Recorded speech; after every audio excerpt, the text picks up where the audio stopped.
جب مشورہ اللہ سے مانگا جاتا ہے تو مشورہ بھی ملتا ہے اور غیبی مدد بھی۔ مردہ زمین اور مردہ دلوں کو صرف اللہ زندہ کر سکتا ہے، صرف اللہ کا قرآن کر سکتا ہے۔ تو بجائے اپنے مردہ دل کا ڈپریشن لینے کے، کیوں نہ اللہ سے کہہ دیا جائے کہ آپ مدد کرے، مجھ سے تو نہیں ہو رہا ہے تو وہ نہیں کرے گا مدد۔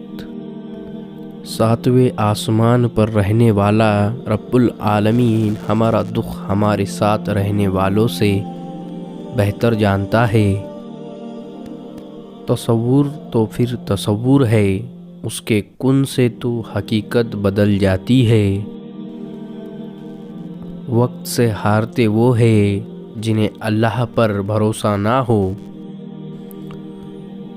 لوگ ہزار منتوں کے بعد بھی نہیں مانتے اور میرا رب ایک سجدے میں مان جاتا ہے۔ رب سے مانگنے کی عادت بنا لو، کسی چیز کی کمی نہیں رہے گی۔